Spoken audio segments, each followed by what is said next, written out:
Well, y'all, this is the last lecture video for the 3 week mini course. Hope, things were as good as they could be in 3 weeks, right? I didn't try not to work you too hard. And so once you finish these sets of readings and this lecture video, that's going to be it. You do have an interview. I'm going to do another video for that. Just because I want to separate it. So just to explain, since we're not in class, to go over it. And then obviously you can email me or text me if you have any questions about the final project, which is an interview with somebody. All right. So this last this last lecture is going to ask you basically to think about what philosophy might you live by, right? What set of principles and ideas might drive you as you continue to go on through your young adulthood, right? So I want you to think about terms like vocation, integrity, um, love, meaning, and witness, right? So here we go. Whether you know it or not, you already have a philosophy, right? You have a certain set of beliefs about success, failure, love, money, God, justice, death, happiness, right? And even who you are as a self, right? You may not have written them down or anything like that, but you are living that philosophy. The issue is not whether or not you have a philosophy you can put in a book. The issue is whether or not your philosophy is worthy of the life that you're living, right? So I want to use this final opportunity to speak to you to return to the beginning of the 3 weeks, right? We would begin with who? With Socrates, right? Socrates gave us what? A way of living, a way of examining one's belief, a way of seeking truth, a care for our soul, to resist those who don't think, right? Admit to things that you don't know, right? The wise man knows that he doesn't know or she doesn't know, right? We got you be one to care for the soul, to care for yourself, to care for the soul of others, right? That's the way I argue that you become less dangerous to folk, right? Unexamined people that don't examine themselves can become very difficult and dangerous to other people in a civil society, right? They can often repeat cruelty to others. They can chase money and just call it success, right? They can follow the masses or follow the herd and just call that courage. They can weaponize religion or politics or education, and while refusing self-examination. So you have to think about examining one's life because unexamined certainty is dangerous, right? I think in a world of loud opinion, what philosophy does invites discipline, it invites humanity, right? It promotes voice, right? Not silence in the face of injustice, but a certain sense of humility, right? Or what if I'm wrong? What if my desire to win has made me dishonest, right? What if my loyalty to the herd of the mass has become stronger than my love of the truth, right? What if I have, in Plato's sense, right? What if I've learned to only see images or shadows or what I follow on Google, right? Or that kind of thing, right? Life, as Aristotle says, is about character, right? You're always practicing something. You're always representing something. The question Aristotle said, right, was whether you're practicing virtue, right? Honesty, or are you just, or is it virtue? I mean, or is it just the opposite of honesty is deception, right? Discipline or indulgence, right? I'm guilty of that sometimes, right? Every moment is is a test, right? Every experience is a classroom, right? Every habit teaches us something, right? In this moment, so some of you have chosen majors, some of you are about to choose majors, but ultimately, what you're here for is to create someone in yourself that can be entrusted with grief, with other people's lives, with responsibility, you know, with us, being civil in a civil society, right? Um, Education. If you think of education only as a means to get paid only, right?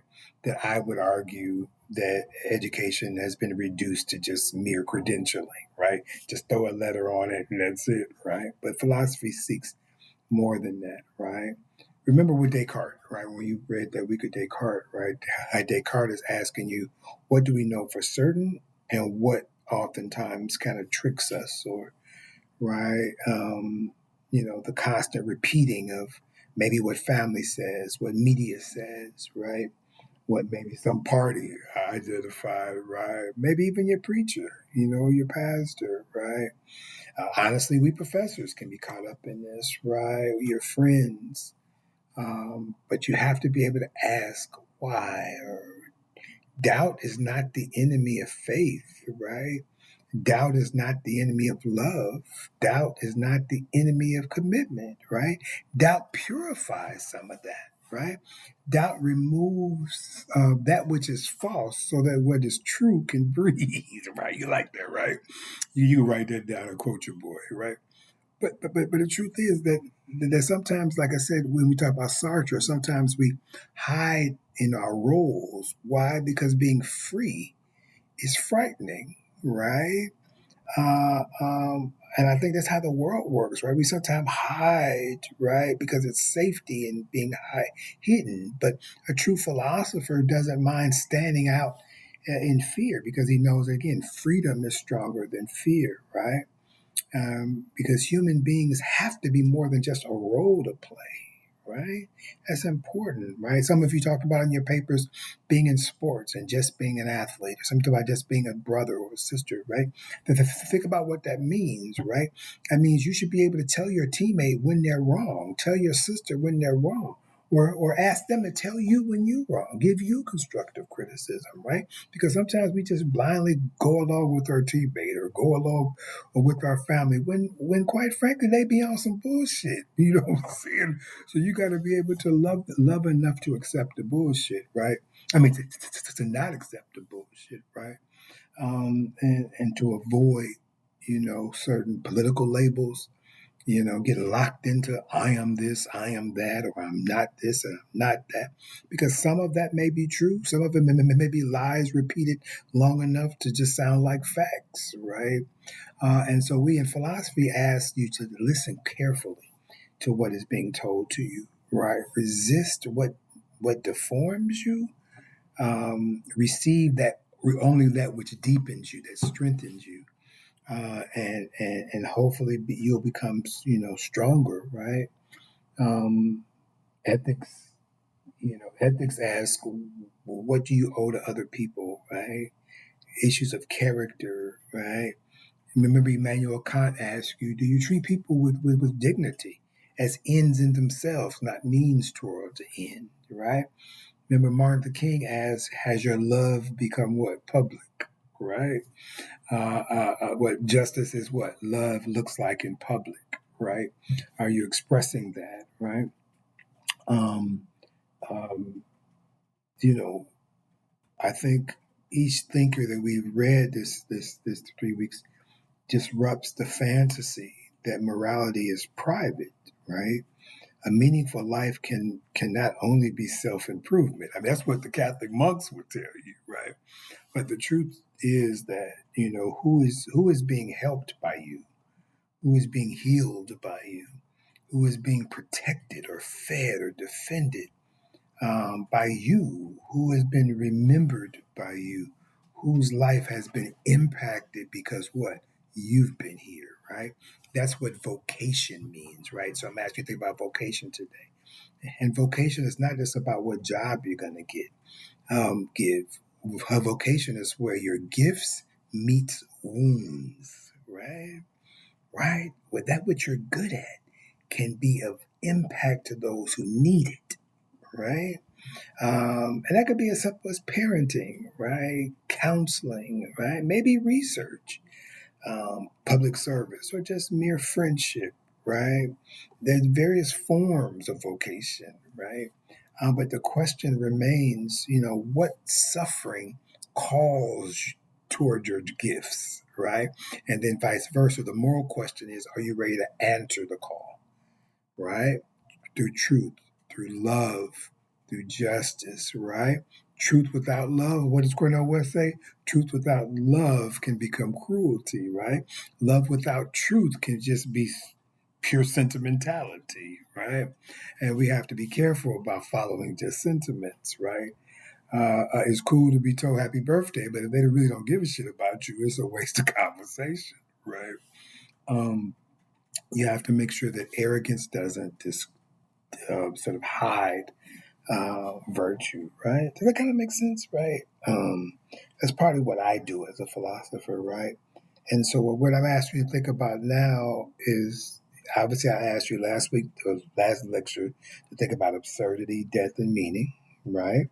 I told you about Epicurus, right? Not to let the fear of death steal life from living, right? St. Augustine tells you to examine your desires and make sure that they don't usurp our logic, right? Um, and Camus, the revolt against the absurd, right? That which we can't control, that which all our efforts go toward, but yet we don't seem to reach, right? Don't look at that as pure failures, but look at those as an opportunity to find meaning within that which we did not complete in that moment, right? Life has consistent moments. Life has, we may or may not ever get to the ultimate, but we have these moments, right? So you have to be careful about that, right?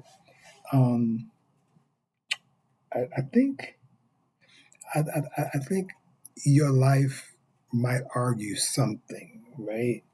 Might argue that comfort wasn't enough, or courage actually mattered, right?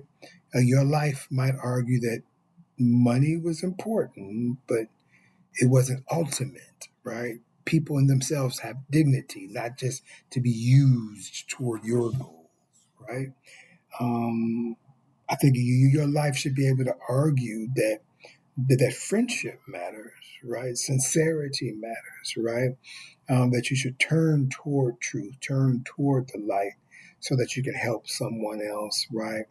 So I'm going to ask you in your final assignment, which I'll do in your next lecture, real quickly, not lecture, but I want you to become a teacher for a minute, right? Even in 3 weeks, you should be able to be able to talk to somebody else about what we've been doing, right? And so I want you to think about the elements of persuasion, the elements of questioning, not manipulation, not trying to show off, but I want you to see if you can take a philosophical question and invite in someone else, right, to think more deeply about that thing, right? So I'm going to ask you to record about 15 minutes of interaction with somebody. You will ask questions of them. You will listen, though. You will listen carefully. You will explain a concept, right? So anything that we've done this semester, and you will you will connect it to life, and you will see if somehow philosophy can move from the screen that you've been dealing with me for the 3 weeks into a conversation with someone else. Why? Because philosophy is more than just a classroom. Philosophy moves into your friendships. Philosophy moves into your voting, the way you spend, the way you love, the way you cry, the way you grieve, the way you become parents, right? The way you attack your profession or your faith, right? What you do in your quiet times, right? And ultimately, your courage, right? Don't merely think of philosophy, because you have to become something worth living, right? And so what I want you is as you finish this course, there are some questions that I want you to think about. Who am I becoming in this moment? What do I owe someone else? And what gives my life meaning, right? If you can engage with that a little bit, even past these 3 weeks going into the fall, I think you're in the process of humility and courage and self reflection. I think that even in 3 weeks, this course would have done something that might have impact for your entire life, right? Clearly, we didn't give you all the aspects of philosophy. Clearly, we didn't give you all the big questions. Surely, we didn't give you, none of the answers, right? But it should make you harder to dehumanize and more capable of loving, more capable of caring, more capable of being human, right? If that's what I can accomplish through you in 3 weeks, then I think I've done a decent job at sort of inaugurating and sort of pushing you, priming, if you will, the philosopher in you, right? And so there's a series of questions, even just from this little lecture, I want you to answer. But ultimately, I want you to think about um, how to approach the interview, right? I might as well just go ahead and finish that right now. Um, so think of it. Oh, so it has to be a video, right? It's not going to be, any written script, right? I mean, you can write yourself a script in terms of what you want to ask, but I want you to make it as natural as possible, right?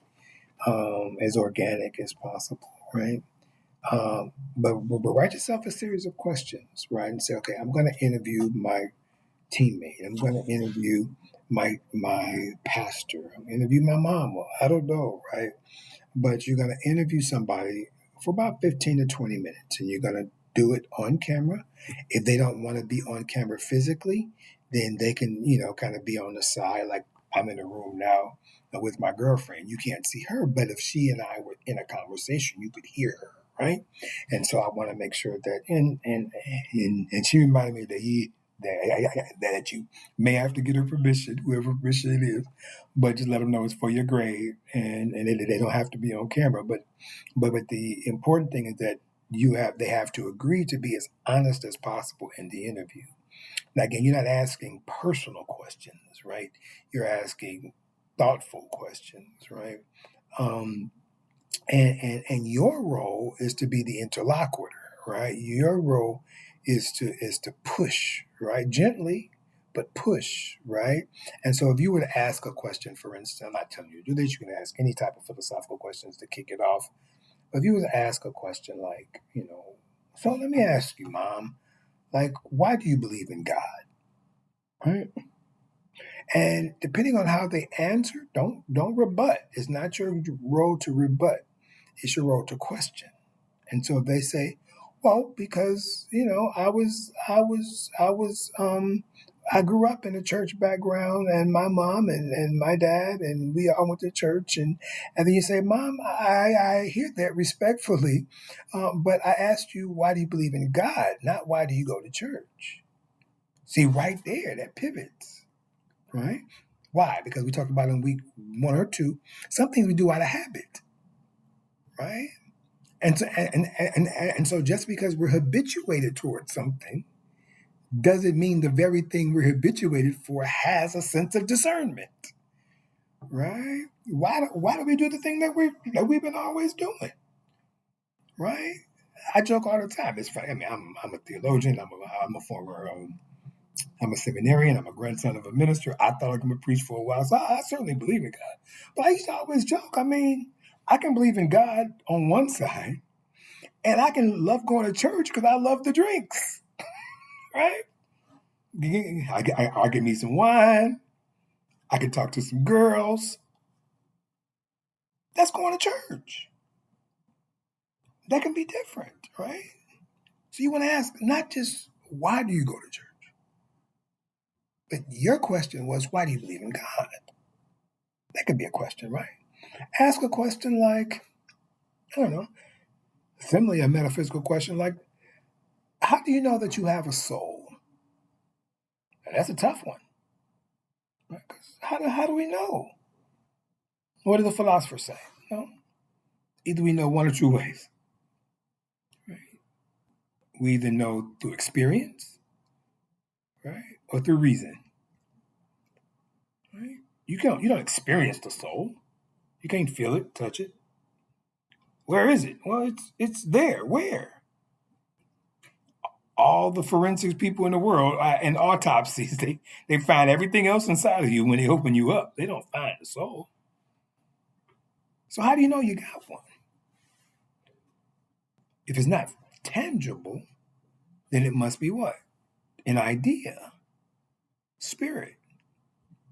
Well, if it's spirit, then you know obviously what? It's not tangible, so you don't know it through evidence. You have to now have a certain intuition. Right? And what does Descartes say? Man, that's dangerous. Maybe that's deception. Maybe we don't have a soul. Maybe Shakespeare was right, and all we are is flesh, and upon death, we're just objects of the worm's affections. And maybe the soul is just a way of making us feel comfortable that, yes, one day I will be with grandma again, or mom again, which is nothing wrong with that. But philosophers ask, how do we know? Right? Knowledge, truth seeking. It's okay to believe. You put belief in this corner and roll with that, because if it helps us to live a better life, let's believe. But philosophers just want to engage in the query of knowledge. So you can ask that question. I don't know. Maybe you ask the question, how do you know what the right thing to do in a certain situation is? Maybe you give them a situation and then engage in an ethical question. Which decision is correct? Who do you save in a sinking ship? 21-year-old mother of three, a 50-year-old science teacher. You can only save one person. Who do you save and why? Force them to grapple with arguments, right? While one life is a decision they make other another. Right? That's not feeling, that's rationality. There's no right or wrong answer, right? But that's the exercise of philosophy. It's being able to come up with what? Premises and draw conclusions from them. So maybe you ask that kind of question. Or maybe you ask a utilitarian question. Maybe you ask a question like, Mom, is it, maybe ask a political question that's utilitarian. Say something like, this war is going on. Our government says that it is important for us to stop all the nuclear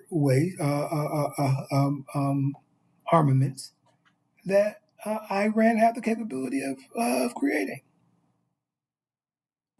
And you say, okay, we don't want Iran to have a nuclear warhead or whatever. And is that a good thing?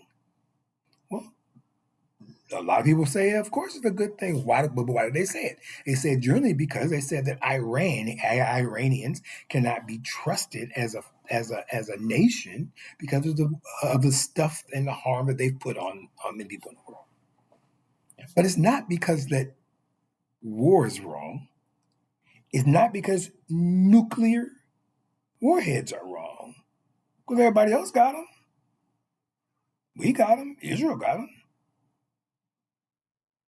Britain got them. So the wrongness of the nuclear is not in the idea of a nuclear weapon. It's in who has control of the nuclear weapon. So there's a question about what? How do we trust people? What information do we have about people? And what makes us, a 250-year-old country, more trustworthy than somebody that's been around for 2,000 years? Right?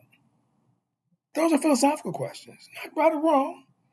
It's just things to make you say, well, dang.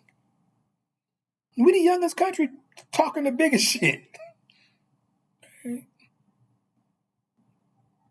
So what is it that we're offering the world? Intellectually, philosophically, right?